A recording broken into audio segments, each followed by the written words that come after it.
Сега аз ще ви изчета текста на основният материал, който ще бъде внесен в Народното събрание, заедно с събраните подписи и надявам се да го приемете, защото е работен твърде дълго. В него са участвали енергийни експерти, хора, които се занимават с тази проблематика, професор Тасев основно, както и сме се съобразили с мнението и желанието на гражданите и с проблемите, които ги вълнуват. Национална гражданска инициатива срещу произвола на монополите. Кои са естествените монополи? Това са електроснабдяване, водоснабдяване, газоснабдяване и топлофикация. Защо не трябва да мълчим? Защото качеството на услугите на монополите не съответства на високата цена, която ние, българските граждани, плащаме. Защото монополите в България предлагат услуги, които са едни от най-некачествените в Европейския съюз. Защото контролът на държавните институции не е достатъчно ефективен. Защото ние, потребителите, не сме достатъчно защитени ефективно. Защото някой има изгода да няма работещ механизъм за ефективен контрол. Защото получаваме неразбираеми сметки. Защото често получаваме надписани сметки. Защото не искаме заплатите и пенсиите ни да отиват безконтролно в джобовете на монополистите. Защото честите повреди и аварии са част от предлаганата услуга на монополите. Защото ни омръзна да ни спират тока и водата, а уредите да гърмят. Защото за да осъдиш монополист, може да не ти стигне живота, но монополистът може по всяко време да ти отнеме имуществото. Защото държавата забравя, че трябва да бъде на страната на гражданите. Защото не можем да сме безразлични към случващото се с нас и около нас и трябва да изразим открито гражданската си позиция. Защото мълчанието на гражданите е злато за монополите. Какво предлагаме? На основание член 51, алинея 1, във връзка с член 44 от Закона за прякото участие на гражданите в държавната власт и местното самоуправление, организираме настоящата инициатива и внасяме в 41-то Народно събрание следните предложения за предприемане на мерки срещу произвола на монополите. Първо, да се увеличи гражданското участие при вземане на решение, като се разшири съставът на Консултативният съвет към Държавната комисия за енергийно и водно регулиране, чрез привличане на по-широк експертен потенциал на неправителствени организации за възвръщане на общественото доверие към решенията на регулаторния орган. Второ, нормативно да се осигури създаването на специализирано звено за дълбок енергиен одит с пълномощия за работа с първични документи на монополните дружества и достъп до квалифицирана информация. Контролната дейност на специализираното звено следва да се базира на принципа на случайния достъп с елемент на внезапност. Подточка А.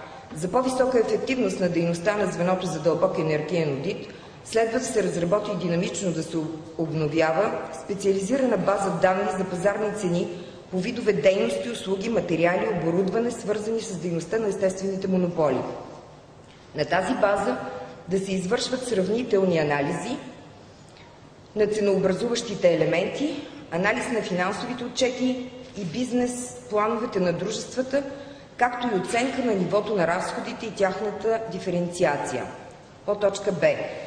Звеното да подпомага периодично прегледа на цените във всички сектори на енергетиката с цел определянето на справедливи цени по веригата производител-търговец-потребител в конкретните условия на постигането на баланс между търсенето и предлагането. Подточка В. Проверката на специализирания одит следва да предхожда ценовите прегледи в рамките на регулаторните периоди. Подточка Г. Чрез дейността на специализираното звено за дълбок енергиен одит да се пресече необоснования по обхват и размер процес на безконтролен аутсорсинг. Аутсорсването на дейности от естествените монополи следва да става след обоснован анализ и доказване на неговата ефективност спрямо съществуващата практика.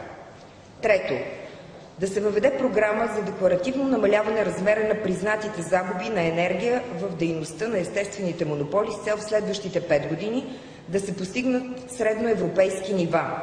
Четвърто, да се предприемат организационни мерки за усъвършенстване на подходите за регулиране на цените и приходите в скоби от монополно предлагани стоки и услуги по европейски формат на метода горна граница, в кавички, каквото и да означава това. Аз предполагам, това е документ, който ще се внесе в Народното събрание и трябва да бъде експертно добре поставен.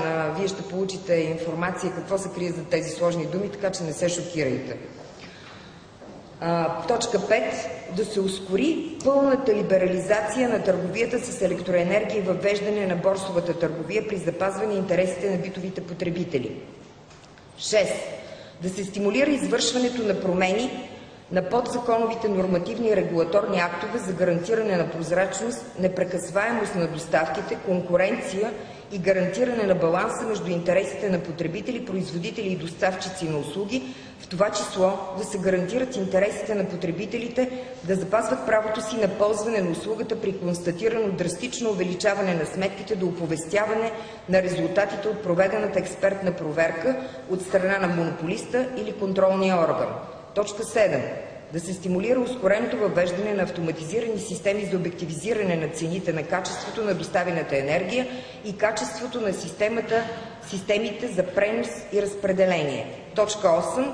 Да се осигури нормативна среда за създаване на специализирано звено за медиаторство, предхождащо по своите действия съдебните спорове между естествените монополи и регулиращия орган във Върховния административен съд. И пристъпваме най-сетне към гласуване. Моля тези, които са за така предложения материал за внасяне в Народно събрание, да гласуват.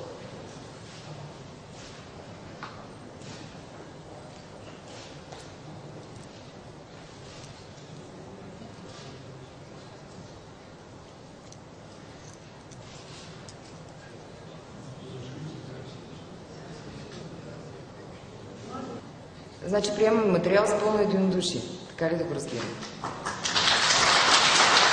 Благодаря ви. За членове на инициативния комитет предлагаме по азбучен ред. И моля тези хора да станат, за да ги видят всички в залата. Анжелика Цокова, изкуствовед, съпредседател на гражданско сдружение Видовден.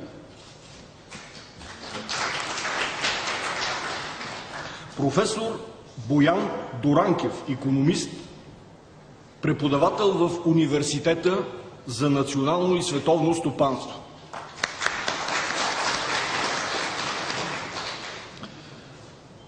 Професор Вихрони Попнеделев, художник, преподавател в Националната художествена академия, член на Координационния съвет на Движението за национално единство и спасение.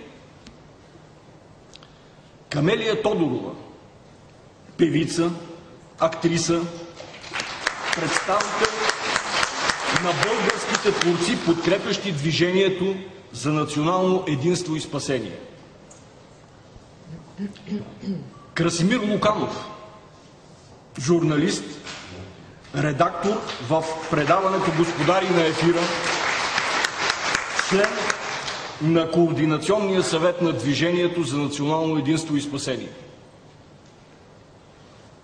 Латинка Петрова, актриса, член на управителния съвет на Видовден.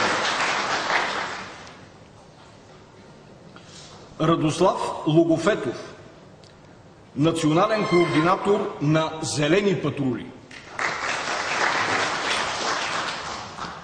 Това е нашето предложение. Благодаря ви за внимание. Който е за така предложените хора да влязат в инициативния комитет на националната подписка, моля да гласува.